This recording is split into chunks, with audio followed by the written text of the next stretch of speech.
Hello and welcome to episode 74 of Level Up, 60 minutes of live Q&A where your questions and votes drive the show. Use the Slido link in the chat to vote up the questions that you want answered and of course to add your own. Also feel free to add your comments to LinkedIn as we will pick them up. Level Up is always live Mondays at 8 a.m. and Fridays at 2 p.m. UK time. And it's live streamed to YouTube and LinkedIn. You can find out more about what we do by visiting apmg-international.com. Today, we're talking about how to train everyone in service management for less than you think. Now, this might sound like an advertisement block, but in fact it isn't. The demand and need for trainings haven't really changed, but the provision of trainings certainly have. And as we can see from the many questions that came in from our visitors, there's a lot to answer by our panel today. So let's jump in and meet our panel. Hello, everybody. How are you guys doing? Morning. Really good.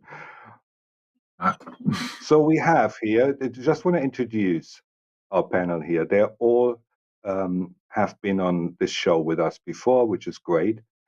Jan von Bonn is reducing complexity, helps achieving sustainable improvements with the Unified Service Management Method, in short USM. He's also contributed to the production of more than 100 management books, thousands of authors and reviewers, has been in ITSM for quite some time. Welcome back, Jan. Yeah, thanks for having me. I think today's topic is a wonderful topic, and I'm very looking forward to what we're going to say about that. All right, thanks. Next on our list is Barry Corless. He's the director, consulting expert at CGI in England, where he's building professional services capabilities. His career has been steeped in the world of IT service management, including a period as chair of ITSMF UK. Hello, Barry. Good to have you here. Good morning. Thank you very much for inviting me. And a subject I'm really passionate about, education, right the way through from 16, 17-year-olds, lifelong learning. So, yeah, looking forward to this morning. All right, thank you. Mart Rovers is president of INTERPROM in Arizona, and he's a passionate coach. He has specialized in business relationship management, service management, information security management, project and change management, full portfolio. Mart, welcome back to our Level Up panel. Thank you, Stephan. Thanks for having me. Looking forward to another educational event. Okay, thank you, Mart. Etienne Shardlow is a senior consulting lead trainer for Symphonise Consulting in Johannesburg. He assists organizations with aligning IT and business strategies in a way that enables the change and flexibility to respond quickly to rapidly evolving business environments. Good to have you here again, Etienne. It's good to be here. And service management is certainly a topic close to my heart because you can't do the alignment without getting the basics right. So good to be here. Yeah, all right. Thanks. And we have Paul Wigzel. He's the head of learning with QA in the UK.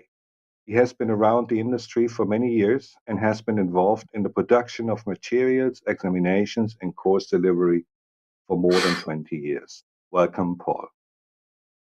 Thank you, Stephan. Thanks very much indeed for inviting me. It's a pleasure to come on and talk to many of your listeners and watchers and viewers and streamers about, as Barry said, lifelong education, passionate about it, and very much looking forward to getting involved in this and having a good discussion. So thank you very much indeed. All right, panel. Now, and all of those of you watching online, don't be shy. Introduce yourself in the chat. Let's get your questions coming into the panel. You can still do this now. Our question master for today is Suchitra Jacob, who joins us from Bangalore in India. Welcome, Suchitra. Hi, everyone. Great to be back again. Yeah, thanks. Suchitra, why don't we start and maybe have the first question, please? So our first question is from our panelist, Jan van Born. What would be required to convince traditional training providers to cut in their cost-generating service management offerings? Now, I haven't seen any hands going up. So Come on, if this guys. question, well, if this question is coming from Jan, so why don't we give the hand first to Jan, and then let's see if anybody else has a challenging view. Yeah, thanks for that. I was afraid that's going to happen. I think, first of all, you should look at the word traditional, a traditional training provider. As I've experienced for the last 35 years that I'm in the field of service management, I think most of them are offering commodity trainings. And funny enough, we today teach everyone to think in terms of creating value. And at the same time, traditional training providers still provide commodity practice-based trainings, which have not that much to do with value creation. So I think this is a matter of market development and maturity. If providers of training really want to create value, then they should first of all understand what value is, and they should stop focusing on the lower levels of that and try to climb the ladder to be a more mature provider of value creating offerings, and not just all these commodities that we teach people the smaller tricks and trades of the game. All right, thank you. I'm looking back at my panel here, and maybe Paul, you want to add something to that? Yeah, no, I'm very happy. Yeah, no, I'm very happy. I think Dan makes a good point, but I do think that and I take his point exactly. The traditional training provider is realizing, and certainly from a QA perspective, we are very cognizant of that, and the deliverable of a kind of standard traditional person standing in a classroom delivering training to a group of people is still there, but there's a very much a smaller percentage of that being delivered, because far more hybrid models are involved. We've got so much, and the pandemic has massively helped in relation to delivering kind of virtually, but there's so much hybrid, there's so much virtual, there's so much pre-study of learners before they actually get anywhere close to a trainer themselves. So I think that actually the traditional model is being removed by a more modern, a faster, a more agile. We often within service management talk about high velocity. Training providers are businesses by definition, and therefore they are looking for new, exciting, innovative ways to deliver the learning and the training around service management to whomever it is. So be that a small startup organization or a multinational organization, every organization has a slightly different requirement.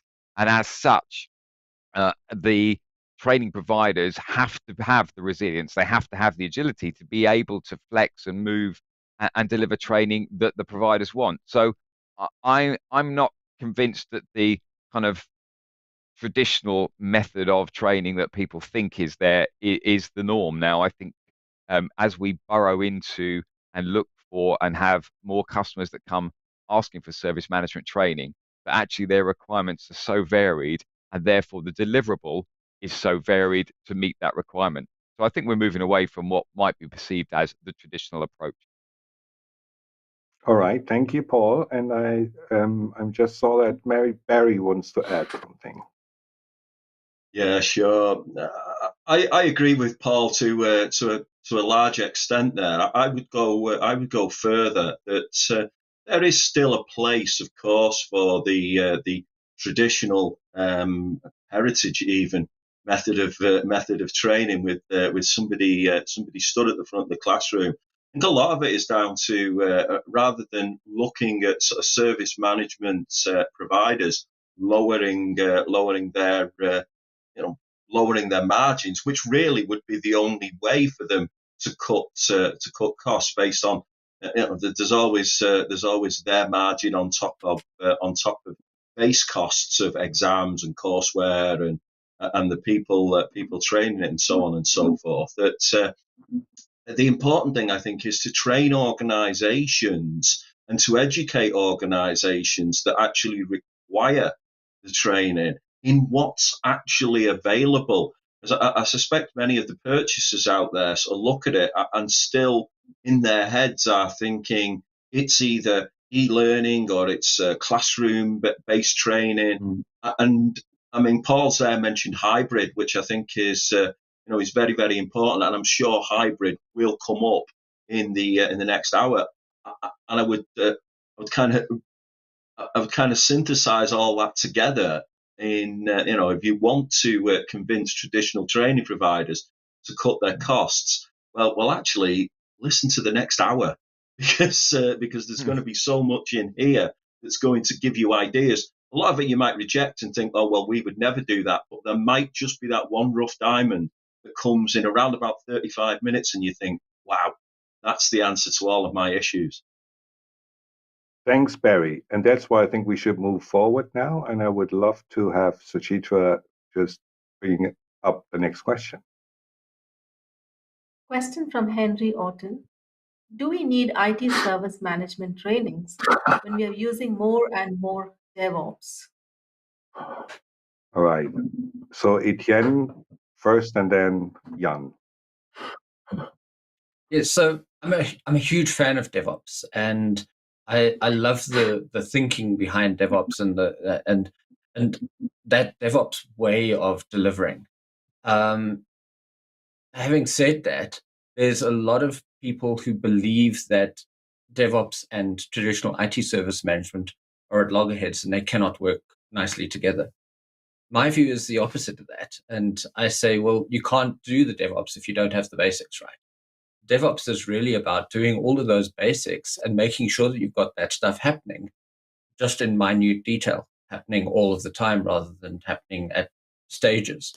And so my thing is, or my view is always, learn about the traditional approach to service management and then look at how DevOps is changing how that is implemented. It's not taking it away, it's just implementing it differently. So yeah, that's my view. All right, thank you. And Jan. Now, if you look at the question, do we need IT service management trainings when we are using more and more DevOps? I think DevOps is never going to be replacing IT service management trainings unless it would be replacing service management, which it is not, because DevOps is focused at change, infrastructural change. DevOps doesn't have the ideas about service management because it actually, I think in my view, if you look at DevOps, it is tilting the whole development, silo, creating, let's say, 25 small shops from one. And the only way you could do that in a way that would benefit the customer would be that would be a service management strategy. And it isn't a service management strategy, it's a change, an infrastructural change strategy. Well, that is what's leading DevOps. I think DevOps actually is a huge danger to the creation of true, consistent value for customers. Potentially, DevOps could do a lot. I'm absolutely in line with Etienne when he says DevOps is good for people. It's potentially correct to have a shorter cycle of renewal and being closer to the customer. But there's also the enormous danger of an over-focus on technology without losing sight of the real creation of value as service management should teach you. So DevOps would never replace service management unless it would become service. All right. What have you said? Barry, you want to challenge this or agree? No, I think it's. I'm going to build on that. There, that we could have almost substituted scaled agile or site reliability engineering or for the word DevOps. And for me, the vast majority of those frameworks and best practices out there now, most organizations are going to use a mix of them and a little bit of this, a little bit of that, and they're all going to have their own recipe. They are all unique, and therefore, I think understanding how service management, DevOps, SRE, Agile, and so on work actually makes you a better organization in terms of if you only study DevOps or you only study service management. As a good friend of mine in the US, Mr. Chuck Wysocki, used to say, when you've got a new hammer, everything looks like a nail. And if you've only got one view of the world, then you'll try to make DevOps do things that it was never designed for. You'll try and make IT service management do what it was never designed for. I think the trainings you need is how they work together. That's certainly probably one of the most important focuses. All right, thank you very much. So, Suchitra, let's come to the next question. It's going to be an interesting session today. Question from William. Part of reducing costs is targeting roles that receive training. Is this good practice, or is there a benefit to training a broader range of staff in ITSM? Okay, we start with Etienne. Well, for me, the answer is, so the question, is this good practice or is there a benefit? I'm going to go yes and no. So yes, it is important that we target specific roles for specific training and developing certain skills in certain roles. But, I always recommend that everyone that's working in the service management space has a basic understanding of service management. And so foundation level training, I would recommend to everyone across the board. And it doesn't have to be physical in class. It could be on the job. It could be in-house. Yeah, the method isn't really important. The point is you want everyone working in the service management space to have a basic general understanding. And then people can then, based on their roles in the organization, take specific training to develop specific skills that they need for those roles. All right, thanks, Etienne. And Paul, you would like to add something to that? Yeah, I'd just like to build on what Etienne has said. As the big bad kind of training provider, do I think it's benefit for all staff to get service management training? Absolutely. But in seriousness, yeah, I totally agree with Etienne. If we can get a broad range of training for everybody, or as many people as you can possibly do in the organization, then we get that language change. We get the understanding and the use of the terminology so that everyone is speaking or everyone is singing, if you like, from the same song sheet.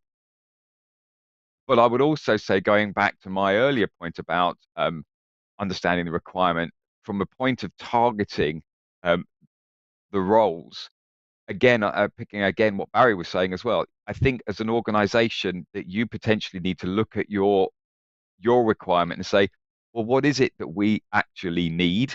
Because we can then target those particular roles for that particular bit of service management training. What I would also throw out here is that we keep talking about training, and training doesn't need to necessarily go outside of the organization. This is all about trying to do it in a more cost-effective way. It doesn't need to always go out in the organization. So do you have key roles in your organization, training managers, or key roles in the organization who are really good at peer education or really good at coaching or mentoring? Because maybe what we could do then is give them some of the service management training, and then they can bring back that expertise or that knowledge and bring it into our organization and start to do some peer education, which I appreciate is not the broader range of staff being trained in service management, but it does give us a particular industry or a particular sector kind of spin on the service management that is actually applicable within the organization they are. So it's a great way of kind of reducing the overall cost, is getting some really good communicators in your organization trained in the, if you like, the concepts that they can then take into your organization, apply your industry knowledge, and actually share that knowledge within the organization. Thanks, Paul. Mart, you would like to add something? Yeah, just quickly. I'm a huge fan of role-based training courses. I mean, yes, it's a good thing to have a foundational level to get the basics squared away. But I've seen too many training courses with students, as in when the foundation is too much over their heads, as in so what, doesn't affect me what we're talking about. So that was not the best use of my time. once you change that into a role-based, as in, if you're the the one who's owning a process, owning a service, or if you get into more specifics as far as managing capacity or continuity or security, and that's part of what you do most of your day, then all of a sudden such training is of a lot more value. So role-based training to me definitely much more value than the more generic courses.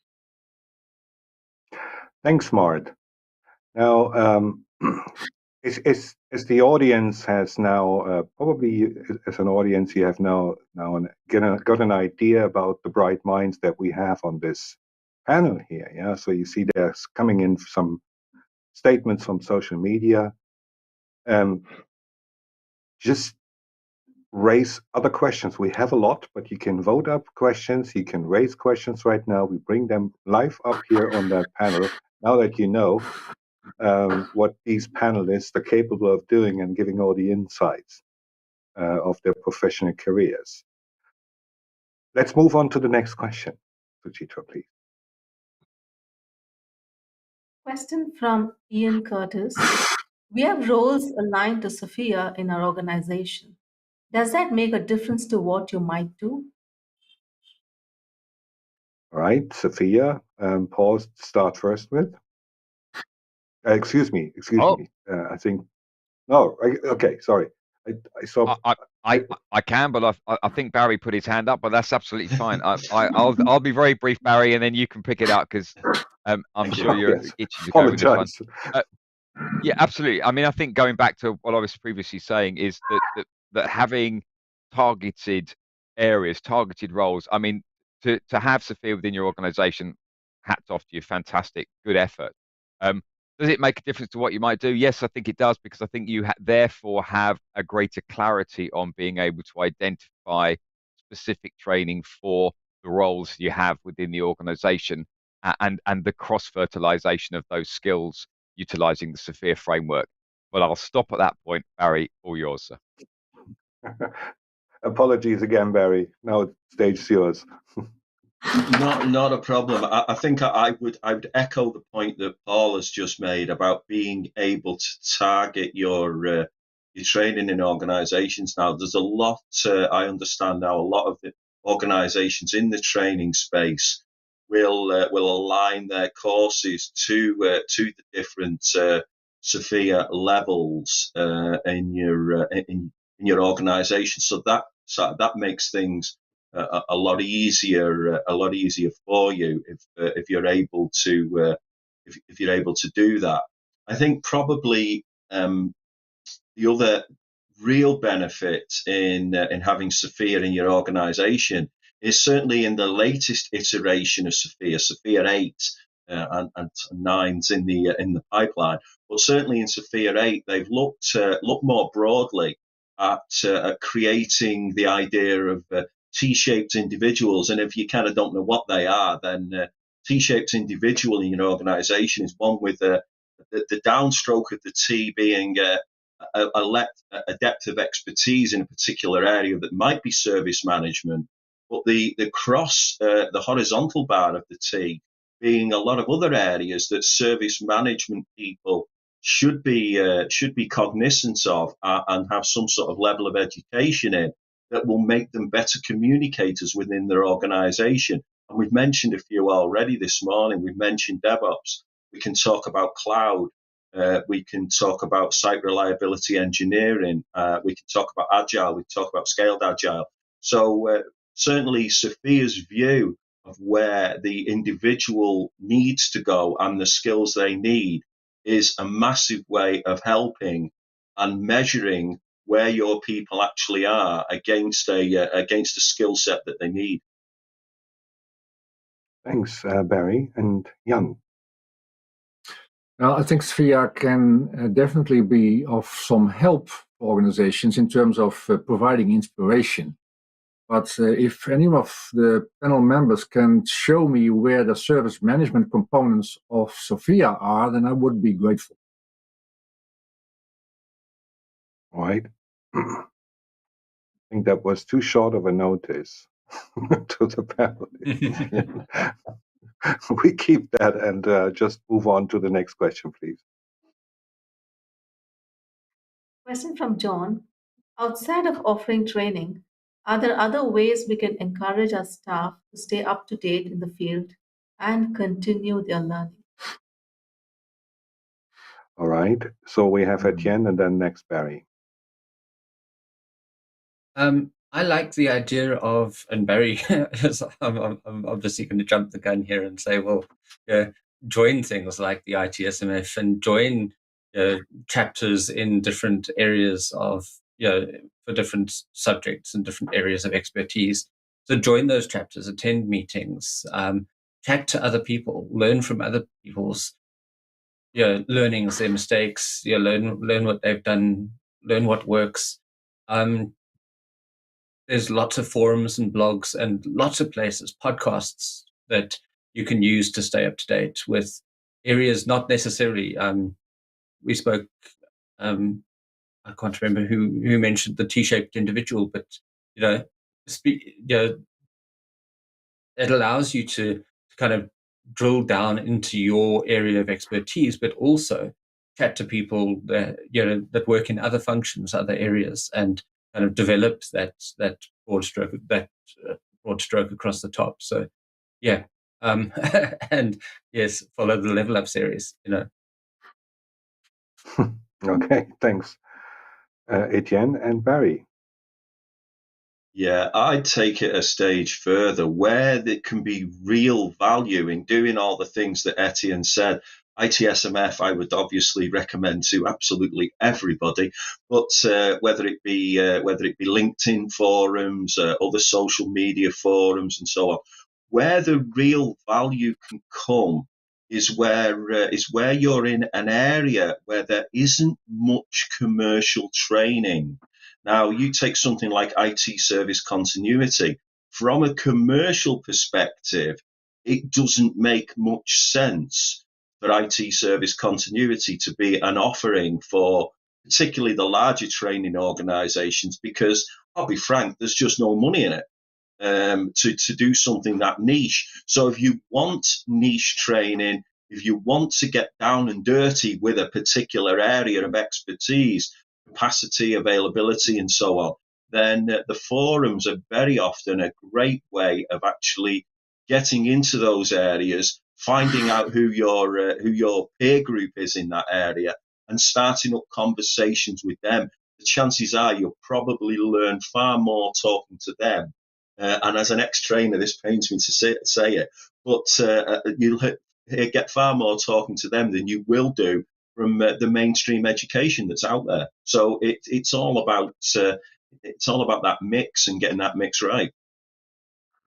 Yeah, that's true. I think we have Paul next on the list. Thank you, Stephan. I just want to echo that. I think the massive potential. No, service management has been around a very, very long time now. The thing that I think that has always made service management so successful, apart from the fact we're obviously moving to far more services and as industries we're far more service minded.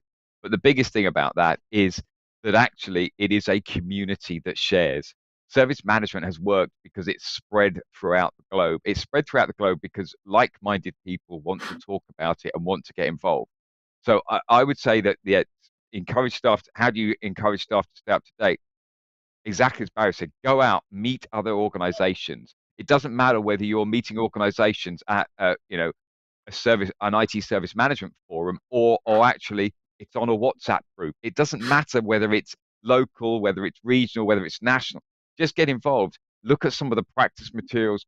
Start the conversation, because that is all about sharing the knowledge. That is what has made service management so successful. Is it's about like-minded people sharing knowledge. So there are hundreds, dozens of people out there who are very willing to share their experiences in exchange for a little bit of your experience too, because you might be picking up exactly what Barry was saying about service continuity. You might just have that little golden nugget, which is the bit that they're missing, in the same way as they might have a whole series of ideas, some of which you discount but just a couple of you think, do you know what? That's a really good idea. And that's how it keeps up to date, because it keeps evolving and it keeps moving.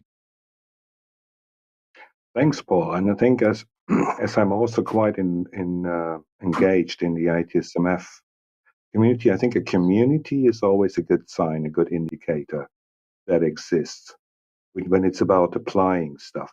I wonder if one of you guys have ever thought about gamification or simulations in a reply to that question. I kind of was missing that. So just to the audience, using business simulations, and there are some around that, always also a good way of keeping staff up to date. Jan, you wanted to add something? Yeah, gaming is always expensive, and the theme of today is cutting costs. So maybe that's kind of a conflicting statement, but I would like to make one comment on the previous contribution in terms of LinkedIn, because I think LinkedIn potentially can offer a great way of learning from individuals. And there's no commerce behind it, but if you want to do that in LinkedIn groups, because that's the way where you should find your knowledge, then you must be aware of a lot of groups that are actually loaded with commercial statements. And that's not the place where you can learn anything. There will be no real discussions going on. I happen to run something like 20, 25 of those groups, and I spend an hour per day keeping them clean. There's no commercial message in one of my groups. And that leads to very interesting discussions with the greater minds of certain fields. I have wonderful discussions of people who have a very knowledgeable status, and they provide their opinions. And that's where you can learn. You don't have to accept everything, but you can learn from the personal opinions that are just thrown in at LinkedIn because they don't have a commercial setting. And I think in this case, groups like that in LinkedIn, they can be very valuable. Thank you very much. Suchitra, I think we should move on to the next question. Question from Jan. What is the reason for the high cost of service management training in the last 2 decades? No, I don't give this firsthand to Jan. No, I don't. No. Okay. I don't want him to be first. Right. Etienne, you thankfully raised your hand. Yeah, look, it's not a comfortable topic, So one of the main reasons for the high cost is there are frameworks and methodologies that have been developed, and the IP is owned by people, and they want to make money off their IP. And at the end of the day, that's kind of where the main cost is. So, my company as a service provider, as a training provider, a lot of our costs are in paying for the use of the IP, for licensing the IP to be able to train people on it. And so, for us to be able to cut the costs of the training means, putting very small margins on the training. And so a lot of the time, especially in the IT service management space, some of the most popular frameworks are really expensive, and we spend all of our money, paying the IP owner, and there's very little in it for ourselves. Thanks, Etienne. That's an interesting topic anyway, to see where that IP actually really comes from. And then it's all down to one organization. Barry, you're next. Thanks. Yeah, I'll echo the fact that costs are important. And I think one thing we shouldn't overlook is the cost, particularly in traditional training in the last 2 decades, which has been pretty much person stood at the front. That you look at the experience of some of the people who are stood at the front, and you this isn't something where you're paying here for education. So many of the questions in a service management training course, I've got 1,000 different answers, and the person at the front can give those 1,000 different answers depending on whatever it is you've asked specifically.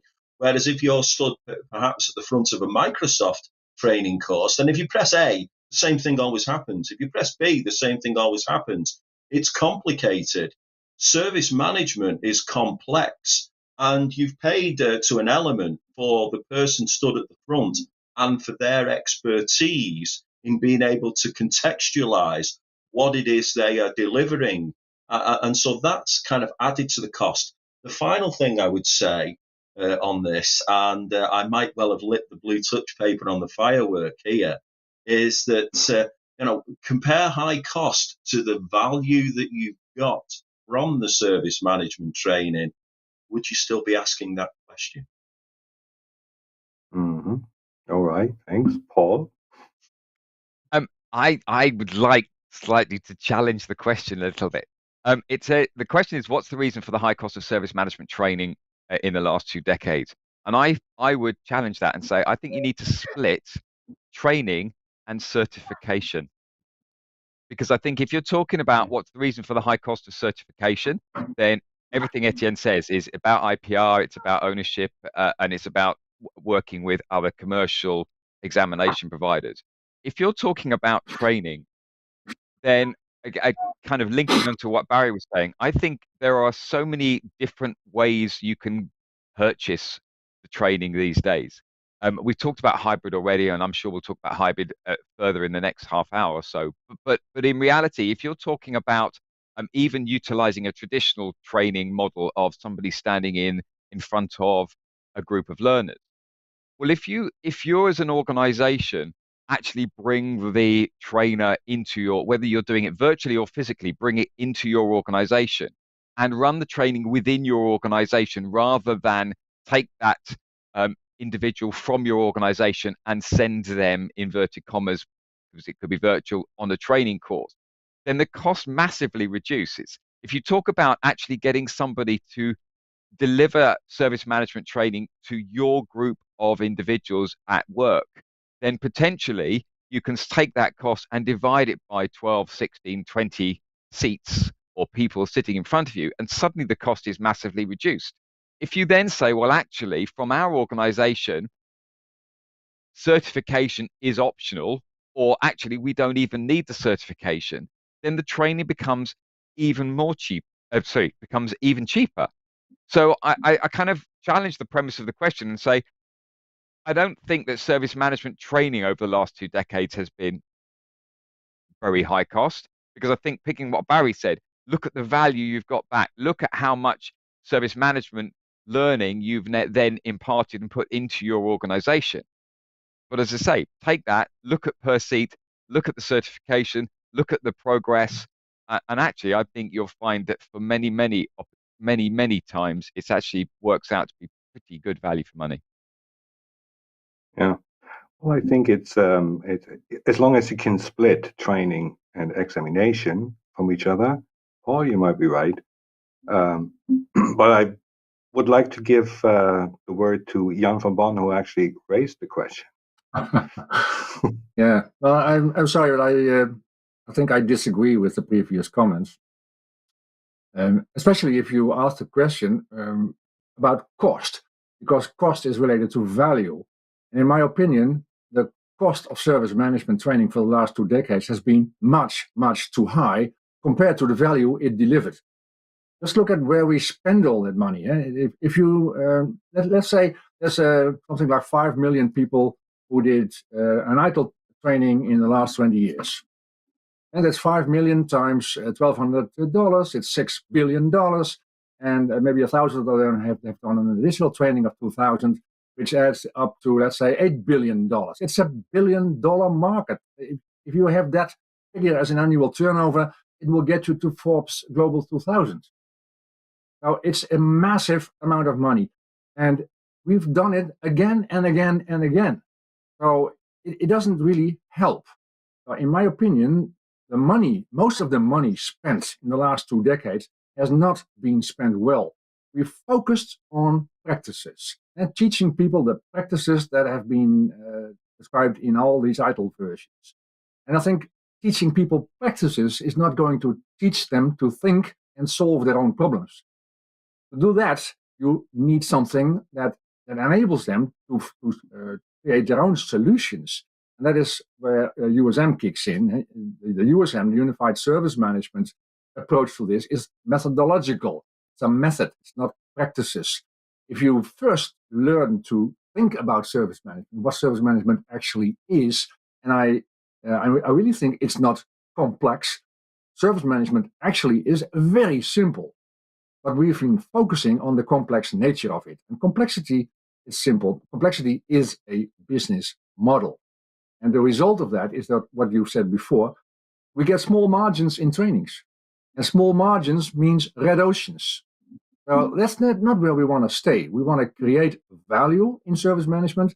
And in my opinion, I think we should quit the focus on best practice-based trainings and teach people how to think about service management, how to manage services. And that is really simple. Once you understand that, you can sell for your audience the capability-focused, specific trainings that can add up to that. And then it will build like a floor on a foundation, and you can create your own building with that. So it's not complex. There shouldn't be small margins. There should be value created. So there should be a blue ocean. I think the only way to do that is to focus on the basics of service management and not on the results. All right, thanks, Jan. Interesting view. Now, we have spoken several times or announced like we will talk in this hour about hybrid solutions. So I wonder, Suchitra, if there is, if you can come up with a question which is more about hybrid. Oh yeah, there are. So question from Paul. Are there hybrid courses we can do that mixes self-learning and instructor-led learning? Who wants to go next except Paul? Okay, we start with Barry then. Okay, I think the hybrid, I wouldn't necessarily go out looking for a hybrid course. And to be honest, that there are lots of different things that there's lots of different ways that you can build up a hybrid course. Everybody learns in different ways. Some people learn best by by listening, some by watching, some by doing. So it's your organization and your people. So actually going to a training provider and saying, right, give me something that's packaged, that's hybrid, that will work for everybody is, it's like asking them how long's a piece of string. It just isn't going to work. So it's up to you to put a little bit of work in an organization and understand how you best learn as your organization. Talk to people who are kind of experts in the area. Paul and his organization, one such organization that can do that. But people who know about learning and put your own hybrid together. People are very, very used now to mix and match and saying, well, actually, I'll have a little bit of this, a little bit of that, a little bit of that, a little bit of that, and I'll mix things together. And you can do that if you come up with your own solution and your own hybrid solution. And the great thing about your own hybrid solution is you're not stuck with necessarily looking at one particular view of the world. So actually, if you come up with a hybrid solution and self-learn and have instructor-led, you can mix ITIL and FITSM and USM and DevOps and SRE, and you can do whatever you want and make it really, really focused for your organization. I'd probably add one more thing as well, and say that this is really where, in a bigger organization or even a smaller, the use of mentoring, the use of a service management office to put context onto the training specific to your organization starts to add real value to what you can deliver. Right. Thanks, Barry. Paul? Yeah, thanks, Stephan. I posed this question because the whole premise of this level up was about trying to reduce the cost. And we keep talking about there, and Barry, absolutely right. There is people learn in so many different ways, and we need to recognize that learning is a lifelong thing, and that actually different people of different walks of life, different experiences, different industries, different market sectors, all have different ways of approaching effectively the same problem. And one of the more modern approaches, rather than just go to the straight instructor-led, instructor-led, somebody stands in front of a group of learners and just tells them stuff that they have to remember. There are so many different ways now to achieve education and achieve learning. And we've got that mix of the self-learning. You know, there are elements where you can do courses where effectively you do some of the learning, and then you get together with a group of peers who have equally done some of the learning and spend a day or 2 days just doing activity-based exercises, for want of a better description, applying that learning. Now, you can do that in a very generic term, but you can then take that a step further and also then move on to an application of that into your real world, into your real industry. So effectively, you can have elements of self-learning, and then elements of instructor-led learning, and then elements of how do you actually apply that learning into your real environment. And that can either be facilitated by an instructor, or as Barry said up there, where you've got mentors or peers, or you've got your service management office within your organization that takes that learning the next step forward. So again, you've got this lifelong learning of, I've got the very basics, I can then apply those very basics, and you can do that virtually, you can do that in reality, physically, you can do it however it works for you. You can vary the amount of self-learn to the amount of instructor-led to the amount of application. It is a whole network of learning opportunities. And exactly as Barry said, as an organization, unfortunately, you need to do a little bit of work and say, for us, we would like a little bit of 1, we'd like a little bit of 7, we'd like quite a lot of 12. And those together can then form your education package. And that's what organizations are able to do these days. Yes, agree. And also, you can always watch Level Up to learn things in addition to any kind of hybrid offerings, right? Suchitra, do we have another question? We have a question from Samantha. Are there any service management certifications or courses you recommend? I'm not sure, but I think I saw all hands up. But Paul was first. I'm going to be really, really quick here, Stephan. I mean, okay, of course I'm going to talk about some of the ITIL stuff, but the main thing is, I think, for businesses at the moment, look at sustainability. Sustainability is becoming a really big deal. So I would be saying, from a service management perspective, look at how your service management fits in with your sustainability strategy. And there are courses out there that will help you do that. All right, thanks. So Etienne, please. So there's lots of options, and ITIL is a popular one, but I don't think ITIL is the best fit for everyone. And so I would look at other things, and I'm gonna save Jan the trouble and push ISM here and say it's a really good method. Have a look at FitSM. Have a look at ISO 20000. There's lots of sources of good and best practice in the service management space. Have a look at a lot of them. Find the one that is going to work best for your organization. Yeah, ITIL is big. It's popular. It is good, but it's not the right fit for everybody. And so I would have a look at some of the other options. Right, thanks, Etienne. And Barry. I'm going to say I wouldn't recommend a single specific course at all. I mean, you can do your homework on your content, but to be honest, I've seen really, really, really good courses, education destroyed by the way it's been delivered in an organization where it's been delivered wrong. So look at your content. I agree, whether it's FitSM, USM, ITIL, sustainability that Paul's talked about there. But I would be more concerned asking this, looking at the way that it's delivered into your organization, and then at the end, the so what question. what does this now give me the ability to do or to go on to do within our organisation? Look for the real value. Thanks, Barry. And Jan, please. I think if you want to answer this question, you should find yourself a strategy. If you compare your organization or your knowledge to a building, then it's obvious that you don't focus on creating the layers, the floors of your building before you build the fundament, the foundation of your building. And that means that whatever strategy you find, you must have a solution for the fundament of that building. And I think that fundament, by definition, is a methodical approach. All the others are practice-based approaches because the practices will change every year. So you can do every year a different thing in any of these floors.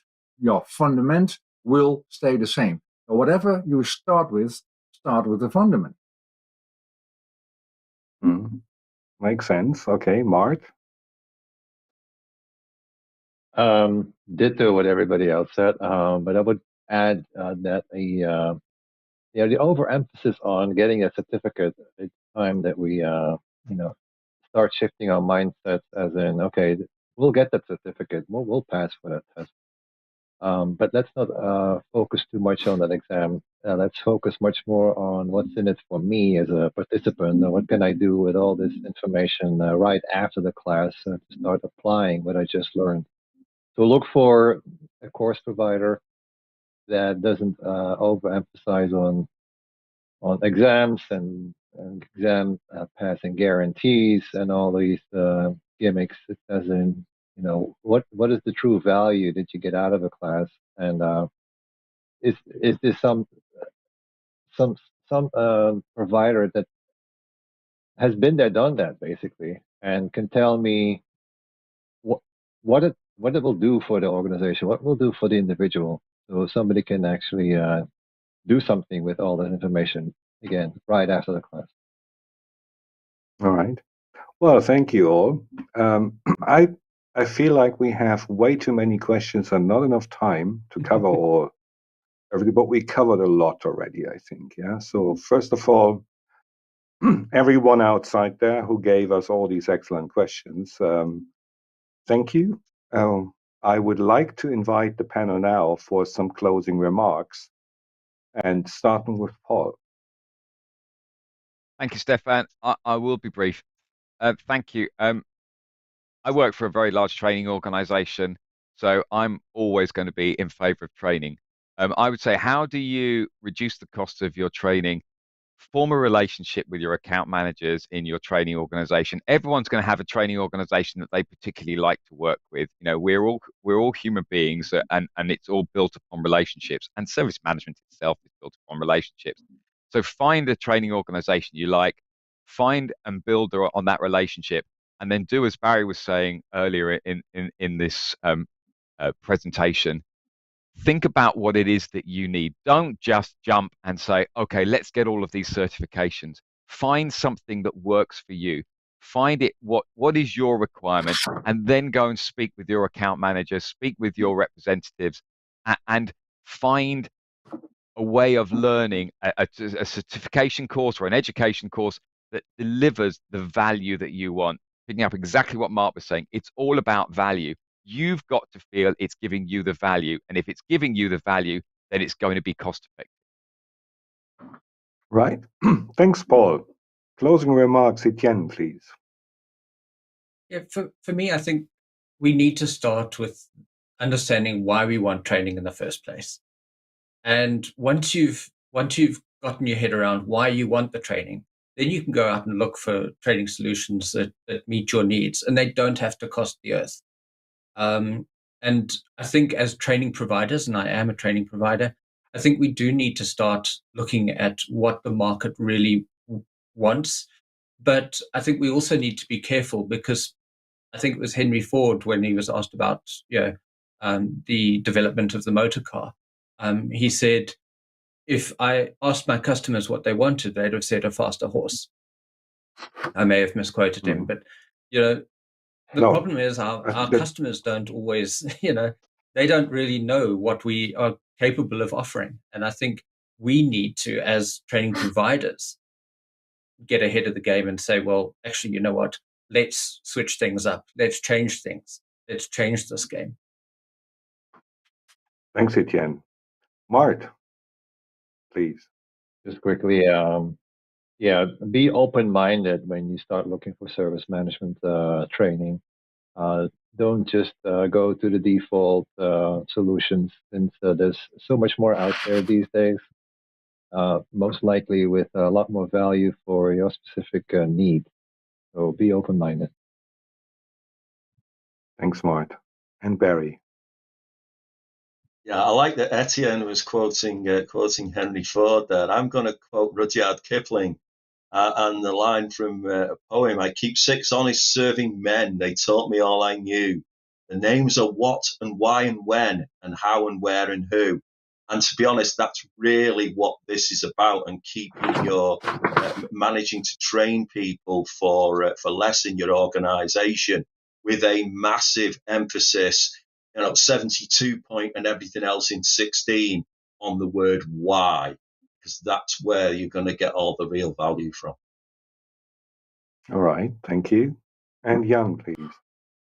Yeah, when we're quoting, I think I'd like to paraphrase Antoine de Saint-Exupéry and apply his famous statement to learning. Is that if you want to learn instead of build a ship, don't stuff the students with practices. Instead, teach them the principles and the building blocks so they can create their own solutions. And I think if we should be able to educate our customers as training providers to get themselves a strategy that is focusing on the basic understanding of what they are doing, which is always service management. So I don't think that the price of service management training can be cut seriously. And they could create their own solutions. And we should therefore stop focusing on the practices that are inspirational, but that can't deliver their solution. Thank you. I'm wondering if we ever had a level up with so many poetic quotes on it, but thank you very much for that. Suchitra, your closing remark, please. Some great answers from our panelists with some excellent quotes. And we do have a lot of questions, so we should visit this topic very soon. Thank you so much. Yeah, I can't agree more. Yeah, we just couldn't cover everything, but thanks, panel. Thanks for being so honest and open with all the views you had. So well done.